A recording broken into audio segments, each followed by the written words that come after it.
Ok les gars, ça va être une vidéo un peu spéciale finalement. J'ai eu l'idée de cette vidéo parce que j'ai appelé mon petit frère hier. Et il faut savoir que mon petit frère, j'en ai qu'un seul. Donc vous captez bien à quel point il est précieux à mes yeux. Et finalement, il est sous système fluide aussi, il est en train de se transformer, il est à 2500 calories je sais là en ce moment.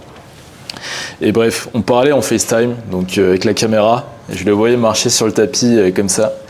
Et d'habitude, mon petit frère, il est toujours un peu hargneux, un peu tox, hyper dynamique. Et là, je le sentais un peu en doom. Donc, il n'était pas en mode giga sad boy ou quoi. Il est fier, mon petit frère. Mais je sentais qu'il était un peu fané. Je lui dis, Thomas, qu'est-ce qu'il y a?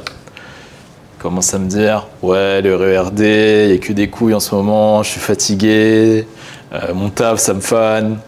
J'ai perdu beaucoup de fat, mais il me reste encore un peu de fat, c'est dur. Et bref, il était un peu en mode doom. Et à ce moment-là, je me demandais, mais si je pouvais lui plug quelque chose dans le cerveau là tout de suite là, qu'est-ce que je lui aurais plug? Et finalement, j'ai réfléchi à cette question, c'est pour ça que je fais cette vidéo. C'est que je me suis dit, c'est quoi là, si je pouvais lui plug quelque chose de mon cerveau, ce serait même pas des informations sur le fitness finalement pur que j'aurais envie de lui donner, mais plutôt un peu toutes les leçons de vie que j'ai pu tirer justement de la musculation en m'entraînant depuis maintenant 10 ans et en étant bien encadré. Parce qu'il y a plein de principes finalement que tu peux extrapoler à la vie de tous les jours. Ou en tout cas des leçons de vie que tu peux tirer justement de cette quête de l'excellence. Et finalement, je me suis dit, ouais, en fait, ce serait ça la chose la plus utile que je pourrais lui partager et que je pourrais lui plugger dans le cerveau. Donc, c'est ce que je vais essayer de faire. Parce que ça aussi, les mecs, c'est une croyance limitante. Enfin, pas une croyance limitante, mais un cliché qu'il y a sur les gens qui font de la musculation. J'ai souvent entendu des gens me dire, ah ouais, tout dans les muscles, rien dans le cerveau.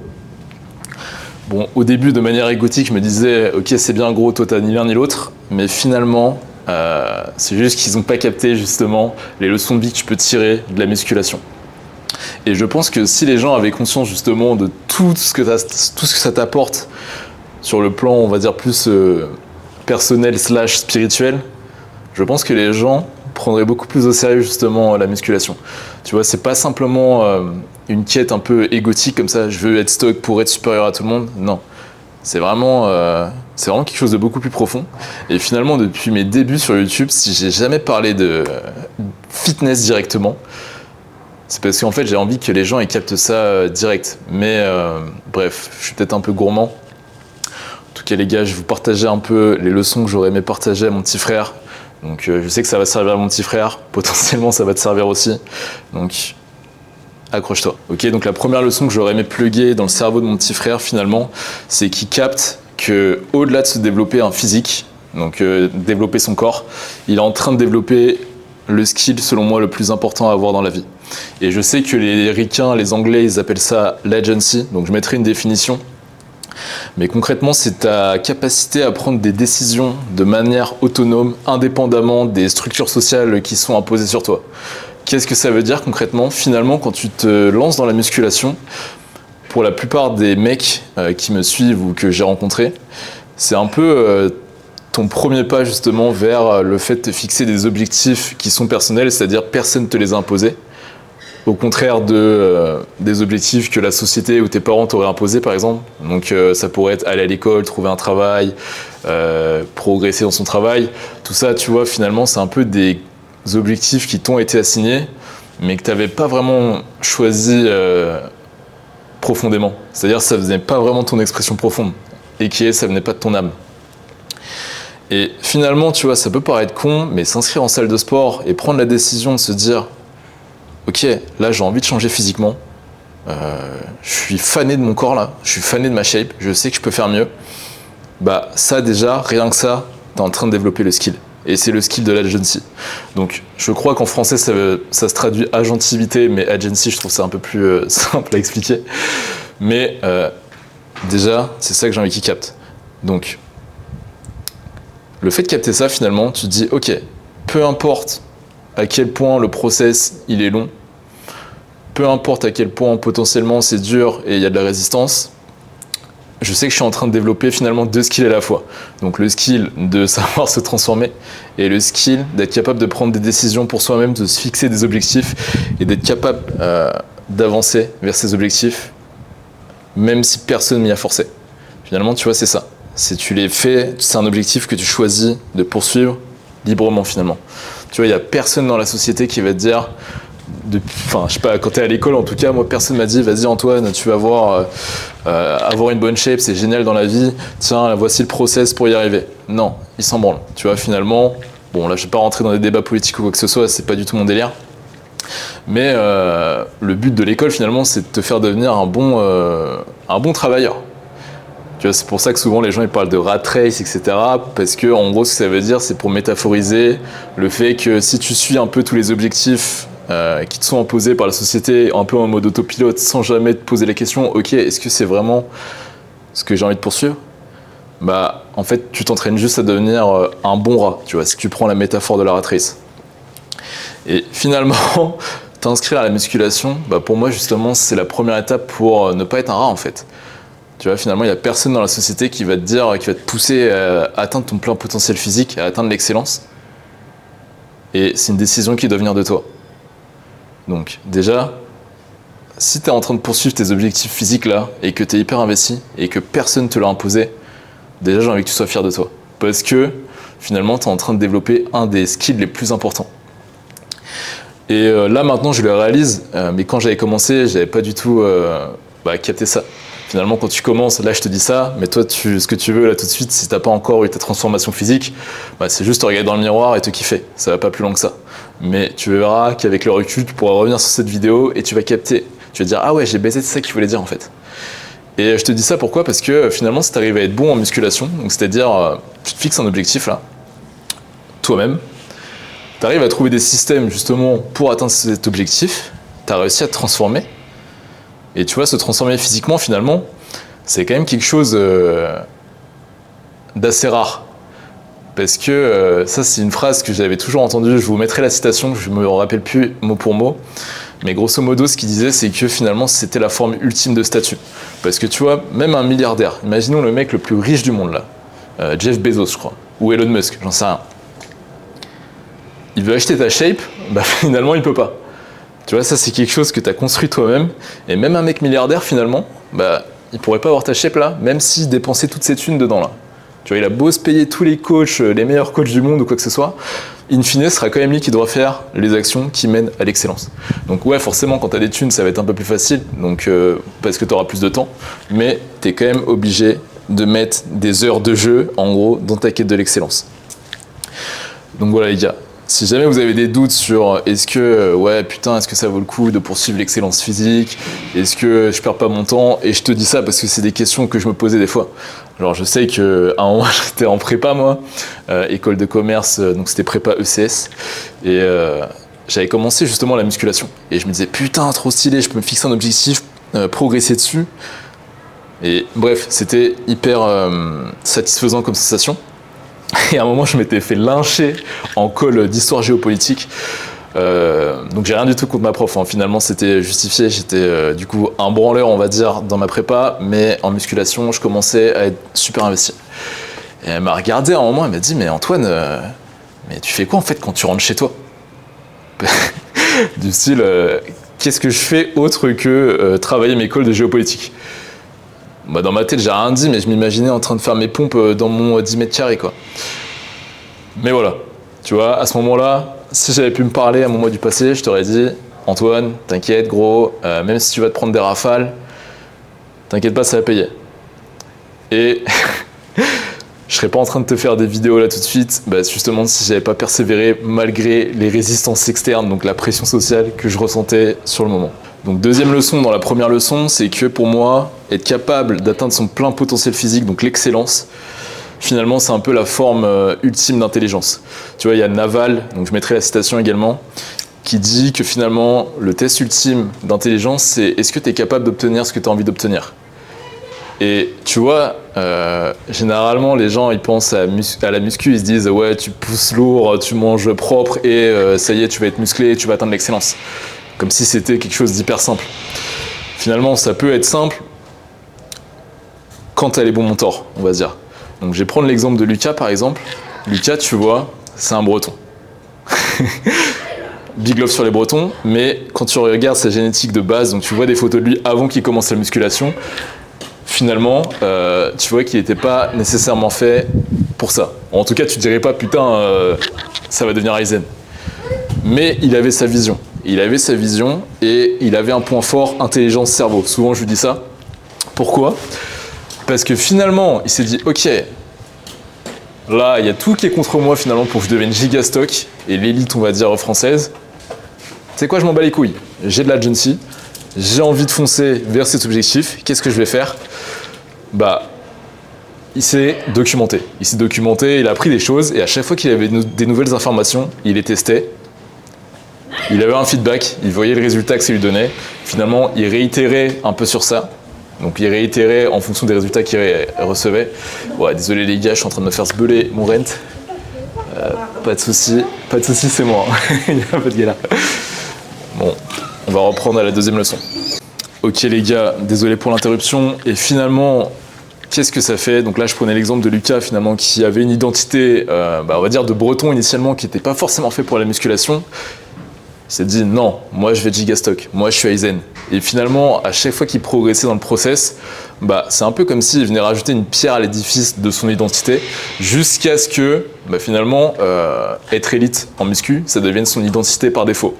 Et là, je te redirige vers tous les toxicity qu'on a fait. Peut-être que ça te paraîtra un peu plus clair maintenant, mais tu peux le percevoir comme ça. Donc, dis-toi que finalement, rien que le fait de continuer à jouer là, au jeu de la poursuite de l'excellence. Donc tu es en train d'accumuler des heures de jeu, de l'expérience, et finalement tout ça là gros, ça vient renforcer ton identité. Ton identité que tu es capable justement de te fixer des objectifs tout seul, de faire ce qu'il y a à faire et de les atteindre. Et tu vois, quand tu as réussi à accomplir un objectif comme ça que tu t'es fixé tout seul de manière autonome, ce qui va se passer généralement, et ça je l'ai vu chez plein de gens, tu vas te dire, ok, j'ai réussi à me transformer physiquement, finalement, qu'est-ce que je pourrais faire d'autre ? Il y a plein d'autres trucs que je pourrais accomplir. Et tu vois, moi, j'ai commencé par le physique parce que, on va dire, c'était mon problème le plus urgent. Je voyais tout ce qui était acteurs hollywoodiens, ils étaient gigalines, ils avaient de l'attention féminine, ce genre de choses. Moi, j'en avais pas à ce moment-là. Je me suis dit, ah ouais, ok, la solution, c'est bon, c'est devenir stock. Donc c'était mon premier objectif. Mais finalement, ça, j'ai transposé sur quoi ? Sur même mes études. Finalement, j'étais pas si nul que ça pendant mes études, les gars. J'ai réussi à avoir mon master, etc. Et également sur le game. Donc le game, finalement, ça marche un peu comme la musculation. Même quand tu regardes leurs termes qu'ils utilisent, donc ils parlent de set, ce genre de choses, d'intent.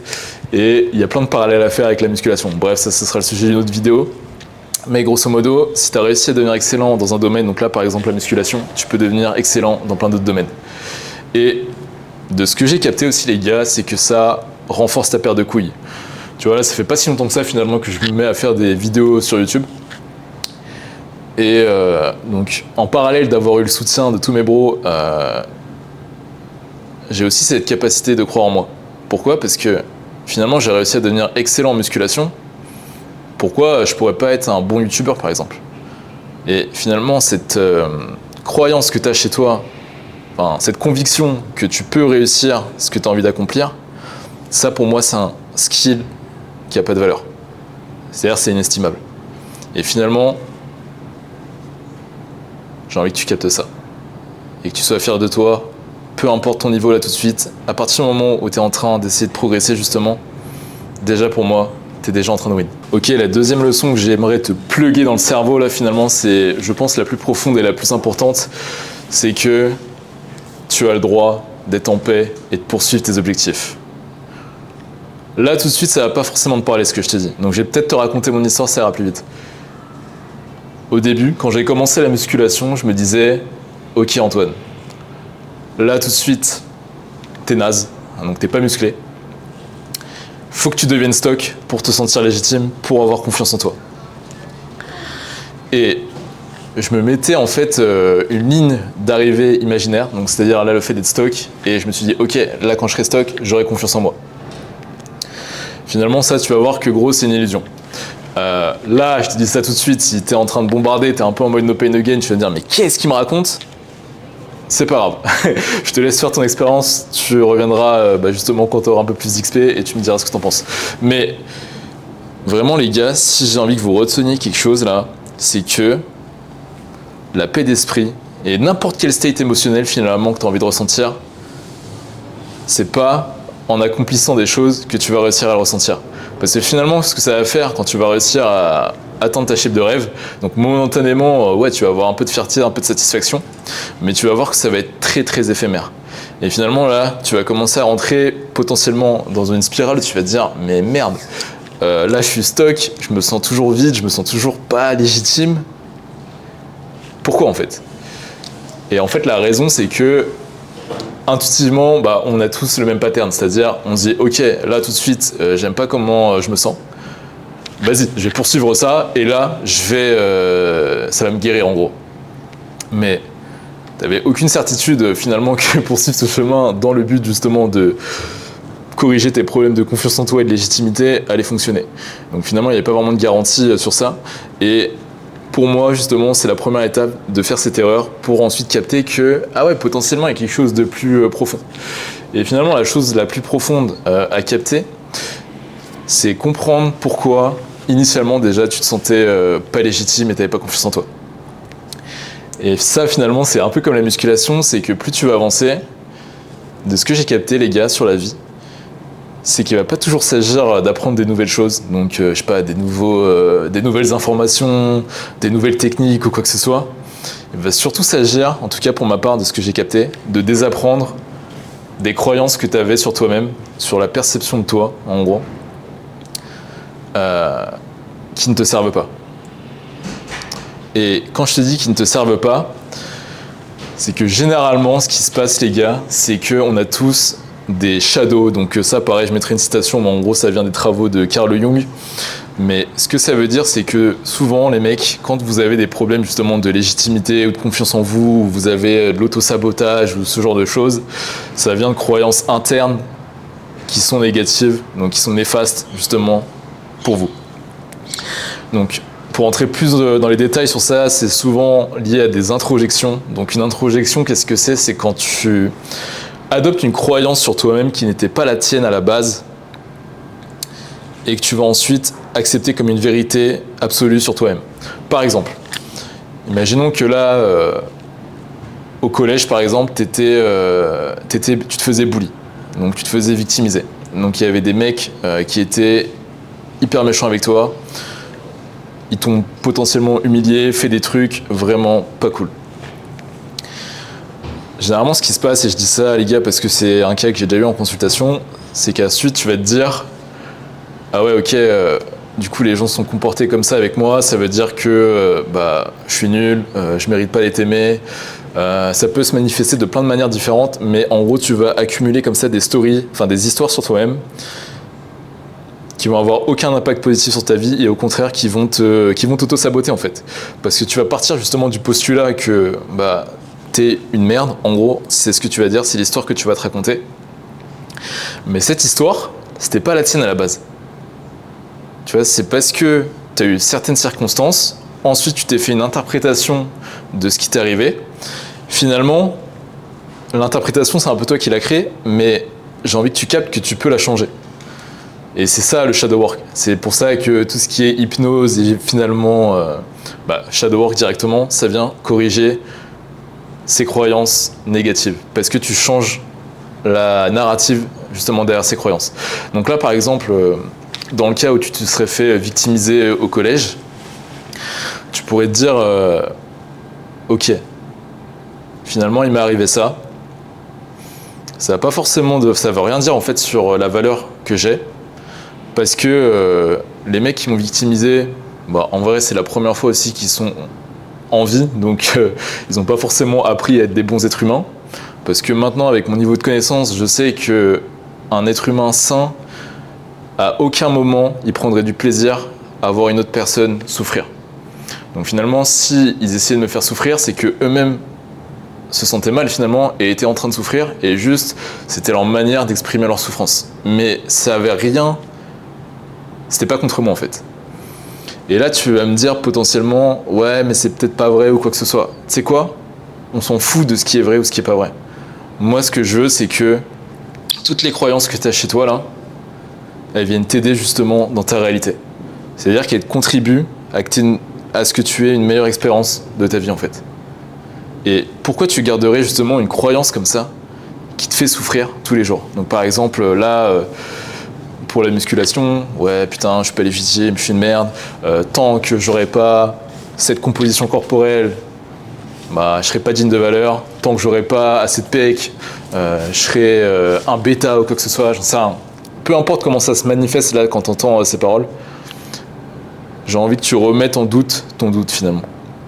Et finalement, les gars, vous m'entendez souvent parler de paix intérieure, de paix d'esprit, parce que moi, c'est un peu toute ma life finalement. Moi, à partir du moment où je suis en paix, c'est bon, je désire rien de plus. Et par contre, j'ai pas envie que tu rentres dans la confusion où tu te dis justement, ah ouais, la paix d'esprit, je vais l'avoir une fois que j'aurai atteint X, Y, Z. Parce que finalement, tu rentres dans le premier paradigme dont je t'ai parlé, ce qui n'est pas le but. Dis-toi que la paix d'esprit, c'est quelque chose que tu construis à chaque moment finalement. C'est toi, là, tout de suite, là, tu peux décider justement de travailler ta paix d'esprit. Parce que la paix d'esprit, finalement, c'est quoi? C'est être capable de garder son calme intérieur, là, peu importe les circonstances que tu rencontres. C'est pour ça que tu peux même être dans une chambre où il n'y a aucun bruit, être assis comme ça, avoir un chaos émotionnel intérieur gigantesque, alors que les circonstances autour de toi, bah, elles sont paisibles. Tu vois, factuellement, il n'y a pas de bruit, c'est paisible. À l'inverse, tu peux te retrouver dans des situations hyper chaotiques. Je sais pas, ta meuf vient de te quitter, t'as perdu ton taf, il n'y a que des dingueries qui se passent dans ta vie. Mais tu peux réussir à garder ton calme intérieur. Ça se travaille. Donc voilà, je vous plante juste la graine ici les gars, mais votre paix d'esprit justement, c'est un peu un muscle aussi à développer.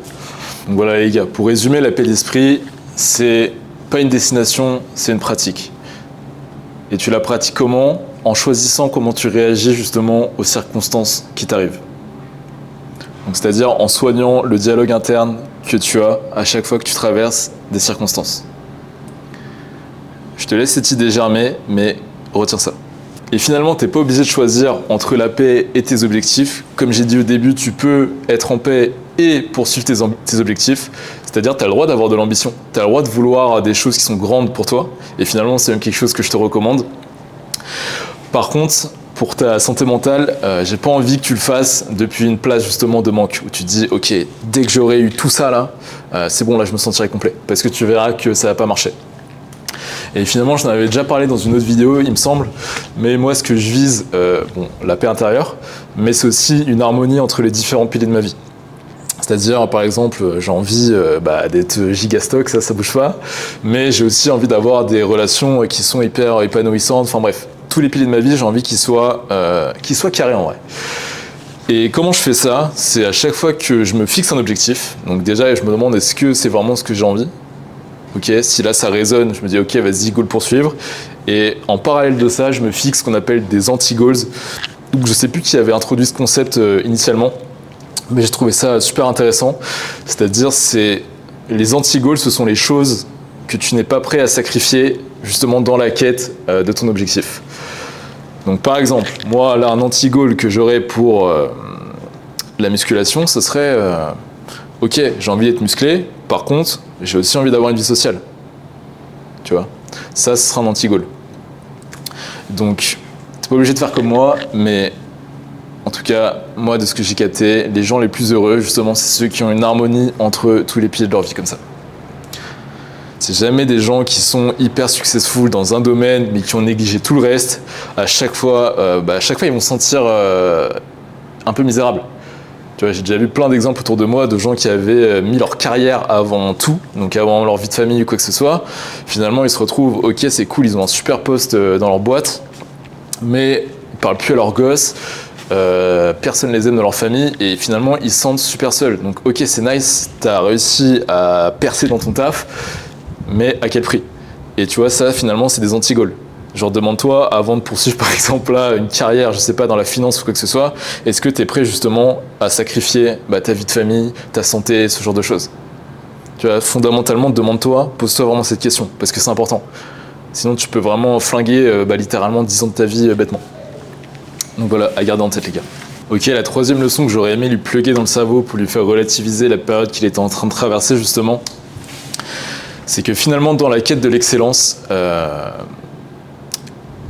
là en l'occurrence de l'excellence physique, c'est qu'il ne faut pas qu'il sépare justement la vie de la musculation / l'excellence physique. Dans le sens où il ne va pas juste s'agir d'aller s'entraîner à Honor de 18h à 20h et c'est bon là, ok, je suis sur la quête de l'excellence juste en faisant ça. Non. Comme j'ai toujours dit, finalement, l'excellence c'est quoi? C'est ton identité. C'est-à-dire quand tu as maîtrisé un domaine tellement bien que tu es niveau élite, c'est ça l'excellence. Donc c'est-à-dire que tu as réussi à stick au bon principe pendant 10 ans. Généralement, ils définissent l'excellence sur, je crois, 10 000 heures ou un truc comme ça, ce qui équivaut à peu près à 10 ans. Et pourquoi je te dis ça? C'est parce que souvent, dans ta quête de l'excellence, tu peux tomber dans le piège, ou même c'est quoi, dans ta poursuite de ton toi idéal de manière générale. C'est-à-dire tu peux tomber dans le piège et te dire putain, j'aimerais bien, j'aurais tellement aimé ne pas avoir telle ou telle circonstance ou tel problème pour pouvoir justement me concentrer sur ma quête de l'excellence physique et tendre vers mon moi idéal. Ça paraît, c'est une illusion. Finalement, l'illusion, c'est quoi? C'est que tu captes pas que ce sont justement tes circonstances et tes problèmes qui renforcent ton identité de mec excellent. Dans le sens où, à chaque fois que tu as un problème, donc tu as des circonstances de vie justement qui sont pas propices, ou en tout cas qui te permettent pas de faire tout ce que tu aimerais faire dans la quête de ton excellence physique, bah tu dis ok, finalement, ce problème-là, cet obstacle, ça devient mon test justement pour savoir si je suis digne de poursuivre cette excellence. C'est-à-dire, en gros, tu vas venir renforcer ton identité à chaque fois que tu vas avoir un problème.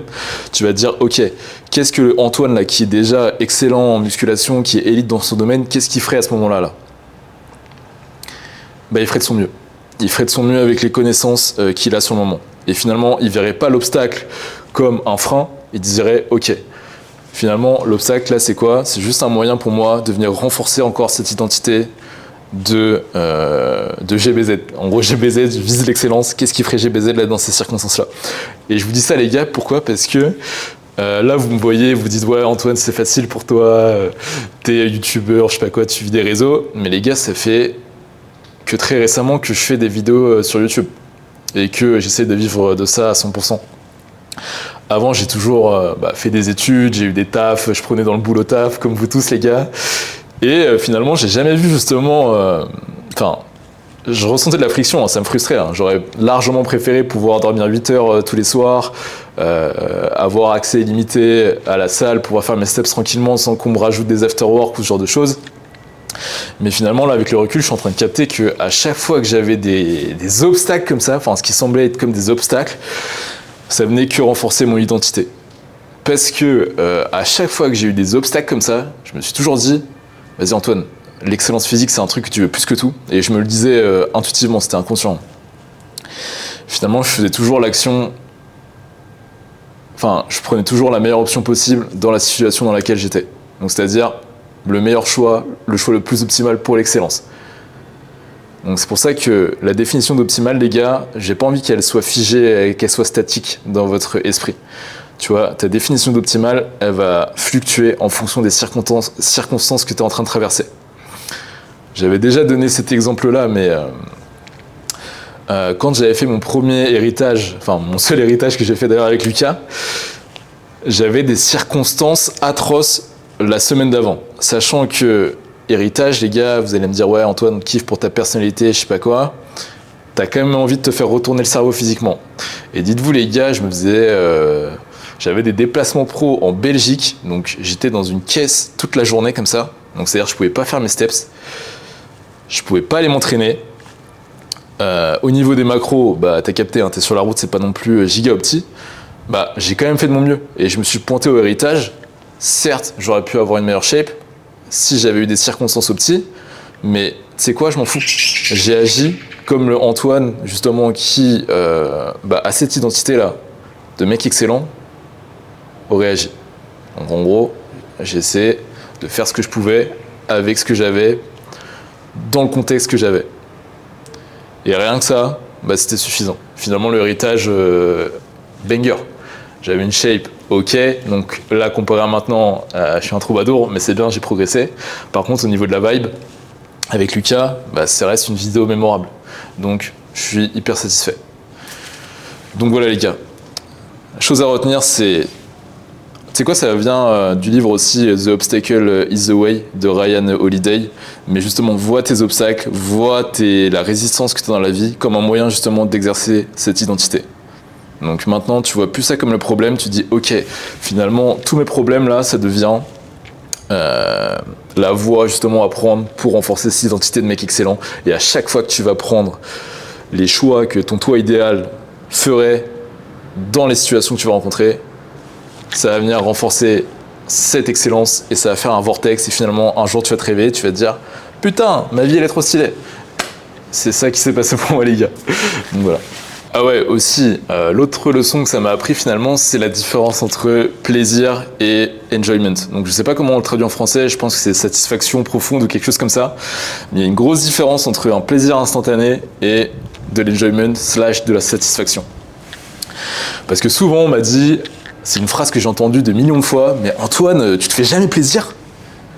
Comme si la seule façon de se faire plaisir, c'était de ne pas traquer ses calories et d'aller au McDo et te bouffer des McFlurry ou je sais pas quoi. Donc, en fait, ces gens-là, ce qu'ils n'ont pas capté, c'est qu'il y a une grosse différence, comme je disais, entre plaisir et enjoyment. Et enjoyment, c'est la différence du plaisir instantané. C'est que justement, tu vas éprouver de la satisfaction dans le fait de prendre les actions qui vont te mener à la réalisation de ton objectif. Et rien que ça te stimule assez pour te rendre totalement heureux. C'est comme dans un jeu vidéo où tu es en train de level up, donc tu es en train de taper des mobs comme ça, là, rien que ça, c'est hyper stimulant. Et cette satisfaction, finalement, elle est bien plus pérenne et bien plus agréable, je trouve, que juste un plaisir instantané. Parce qu'un plaisir instantané, c'est quoi? C'est ok, vas-y Antoine, tiens, prends-toi des verres de Grégousse, j'en sais rien. Et une autre leçon à tirer justement de cette quête de l'excellence, et ça c'est l'auteur Mihaly Csikszentmihalyi, donc je le dis sûrement super mal, je me mettrai son livre de toute façon, qui s'appelle Flow State. Et ce qu'il t'explique dans son livre, c'est que finalement, le pic expérience de la vie que tu puisses avoir là, c'est quand tu t'es fixé un objectif et tu es en train de pousser à la limite justement de ce dont tu es capable pour atteindre cet objectif. Donc en gros, tu fais ton maximum dans la quête de cet objectif. Finalement, il te dit que ça, c'est le flow state et c'est la chose la plus agréable finalement pour un être humain. Donc tu ne ressentiras jamais autant de satisfaction justement que quand tu as un objectif qui est grand pour toi, qui te tient à cœur, là, qui est aligné vraiment avec ta vision et que là tu es en train de bombarder du mieux que tu peux justement dans cette direction. Par contre, il dit de faire gaffe, c'est dit de faire gaffe à que tes objectifs justement ne soient pas trop hauts, sinon tu vas ressentir énormément d'anxiété. Et pareil, sois pas trop bas, sinon tu vas t'ennuyer. C'est pour ça que la plupart des gens qui restent trop longtemps dans leur taf à faire tout le temps la même chose, le niveau de challenge il devient tellement bas que finalement ça devient giga ennuyant pour eux. Donc voilà. Et finalement, quand tu as capté ça, c'est-à-dire que le challenge que tu t'es fixé, il match les compétences que tu as là sur le moment présent, c'est le peak expérience. C'est-à-dire que l'excellence, finalement, ça devient addictif. Comme je te disais, tu vas prendre beaucoup plus de plaisir / de satisfaction à te rapprocher de ton excellence, justement, avec les capacités que tu as sur le moment, plutôt que de céder à des plaisirs instantanés. Et je te dis ça pourquoi? Parce que l'excellence, c'est ça. Tu peux déjà être en train de travailler ton excellence et avoir la vélocité la plus rapide possible vers l'excellence, quel que soit ton niveau. À partir du moment, justement, où tu t'es fixé le bon challenge, tu as les bonnes informations et tu appliques les bonnes choses, finalement, tu es déjà en train d'actualiser justement cette vision de ton toi excellent. Donc je te dis ça pourquoi? C'est-à-dire, il ne faut pas non plus que tu sois trop gourmand. Tu vois, c'est un peu comme si je te disais, vas-y, tu viens t'inscrire à la salle de sport, ton objectif là, c'est de faire 15 reps soulevé de terre à 220 kg. Donc ouais, tu vas te snap et ça va te dégoûter et tu vas être giga anxieux devant la barre. Pareil, à l'inverse, tu vois, là, moi tu me dis, vas-y Antoine, ton objectif c'est d'aller à la salle à Honor, tu vas faire 2 sets de curl à 4 kg, 10 reps. Je vais trouver ça giga chiant et je vais pas avoir envie de m'investir et je vais ressentir zéro satisfaction à faire ça. Je grossis le truc les gars, mais trouvez justement le curseur qu'il vous faut là, dans le moment présent. Et c'est là que tu vas expérimenter justement le pic expérience de la vie. Parce qu'il n'y a rien de plus satisfaisant finalement que de se fixer des objectifs, de savoir que tu as les capacités pour les atteindre et de faire les actions que tu dois faire justement pour atteindre ces objectifs. Et selon moi, c'est pour ça aussi que les gens qui sont excellents, ils restent excellents toute leur vie. C'est un peu comme j'avais dit dans ma dernière vidéo, mais tu sais, c'est un peu comme un jeu vidéo. C'est-à-dire, tu as capté exactement ce que tu devais faire pour maximiser l'expérience que tu allais acquérir. Et finalement, qu'est-ce que tu pourrais faire d'autre de mieux en fait, de ta vie? Rien de plus stimulant. Donc voilà. Ok, et la dernière leçon que j'aurais aimé lui plugger justement dans son subconscient là, c'est qu'il capte que finalement sa poursuite de l'excellence, donc là en musculation, finalement ça allait lui apprendre un peu, ça allait venir renforcer en fait son ego. Ça c'est Ken Wilber, il en parle dans son livre The Stages of Ego Development, il me semble, donc je mettrai pareil la référence. Mais il t'explique que finalement, tu te détaches jamais vraiment de ton ego. C'est souvent les gens vont te dire ouais, je suis complètement détaché de ton ego. Non, ton ego il est toujours là. En fait, c'est juste qu'il gagne en maturité. Donc, dans quel sens? Et ça, les gars, ça va être un peu, c'est un peu complexe, je vais pas vous mentir. Donc, je vais rester assez surfacique pour que vous ayez juste l'essentiel. Mais grosso modo, ce qui t'explique, c'est dans ton parcours en tant qu'être humain, ton ego, il va se développer. Ou alors, tu peux aussi stagner si tu fais pas les bonnes actions, mais dans l'idéal, il faudrait que ça se développe. Et le premier stage, c'est le stage égocentrique, donc c'est-à-dire tu te fixes des objectifs qui sont uniquement liés à ta personne, donc qui sont assez égoïstes. Pas forcément dans le mauvais sens du terme, parce que tu es obligé de passer par là avant de t'intéresser aux différents stages et même de pouvoir les comprendre. Mais grosso modo, au début, comme je disais, en musculation, tu commences généralement pour des raisons un peu égoïstes. C'est-à-dire, tu te dis, ok, je me sens mal, j'arrive pas à gérer des filles, par exemple, ok, je vais devenir musclé, ça va sûrement m'aider. Donc, tu vois, c'est quelque chose qui est uniquement centré sur ta personne. Donc, peu importe la raison pour laquelle tu as commencé initialement, c'était sûrement quelque chose d'assez égocentrique. Et pourquoi j'essaie de te raconter ça là tout de suite, c'est que finalement, c'est pour te donner un peu la big picture, donc en gros, une vision un peu plus globale de ce que tu peux attendre justement de la quête de l'excellence comme ça. Et la deuxième étape, c'est l'étape socio-centrique, il me semble. Ouais, c'est ça. C'est-à-dire, t'arrêtes de te voir en fait comme un individu isolé et t'arrives à capter que, ah ouais, il y a d'autres gens qui ont la même passion que moi, c'est cool, on peut se donner de la value, je peux les aider. Et finalement, tu raisonnes plus réellement de manière égoïste dans le sens où rien que le fait de pouvoir aider les gens, tu vois, rien que ça va te donner de la satisfaction aussi. Donc, je sais que c'est quelque chose que j'aurais pas du tout imaginé initialement quand j'ai commencé la musculation, parce que quand j'ai commencé la musculation, les gars, j'étais comme vous. Hein. C'était pour des raisons hyper égocentriques, notamment liées aux filles ou quoi que ce soit. Donc, c'est quelque chose d'assez surprenant, du coup, que j'ai capté là en faisant la vidéo. Mais tu sais quoi, j'arrive à le voir même dans notre Discord avec Lucas dans le système fluide.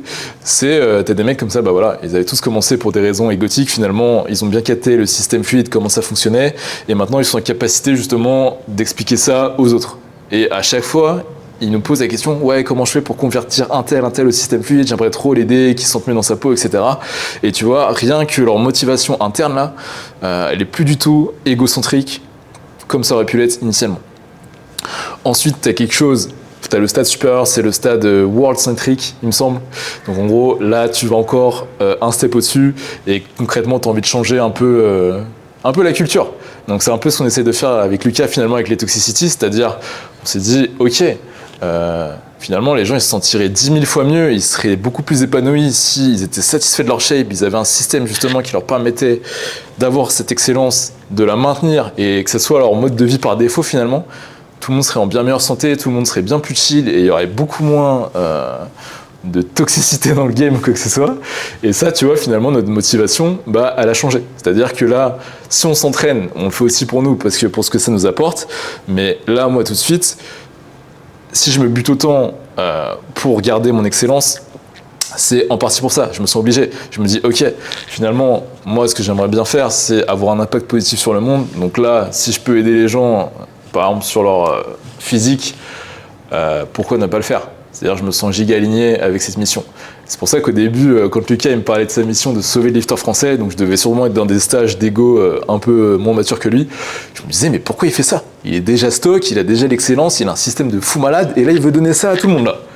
Et ouais, parce que justement, Lucas là, il est excellent depuis assez longtemps. Il s'est dit ok, c'est quoi le next step? Bah ouais, en fait c'est de faire le Aizen.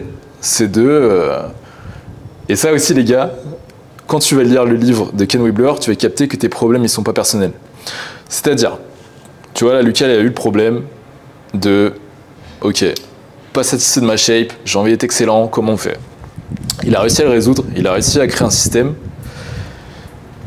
Et finalement, qu'est-ce qu'il fait? Il partage ce système. Donc c'est un peu comme s'il aidait les anciens Lucas.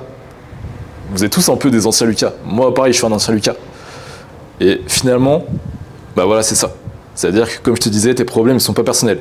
Tu vois, là, tout ce qu'il a traversé, Lucas, finalement, Même s'il avait l'impression sur le moment que c'était des trucs qui le concernaient que lui, bah en fait, toute cette expérience qu'il a acquis là, maintenant il peut la partager et sauver plein de gens. Donc voilà les gars. Et je voulais vous parler de ça aussi les gars, pourquoi? Parce que souvent la musculation c'est vu comme une discipline de mec full ego. Et pourquoi? Parce que ouais, initialement c'est vraiment un truc de mec full ego.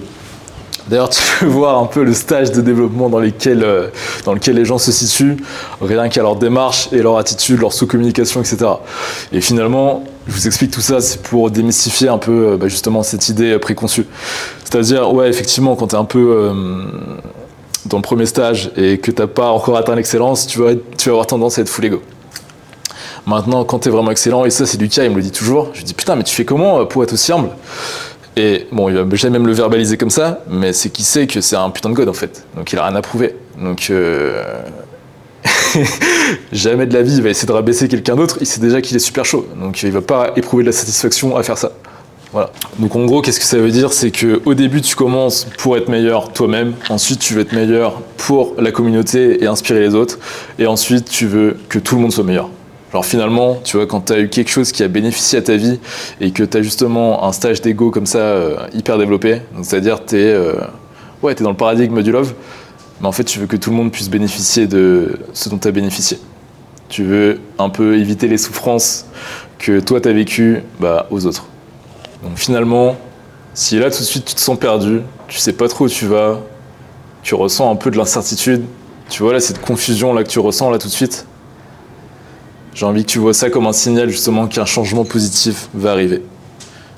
Peu importe à quel point tu te sens du père là tout de suite, tu peux être fané, tu peux être fatigué, genre c'est dur, t'as l'impression de ne pas savoir où tu vas, tu te dis mais merde, qu'est-ce que je branle de ma vie?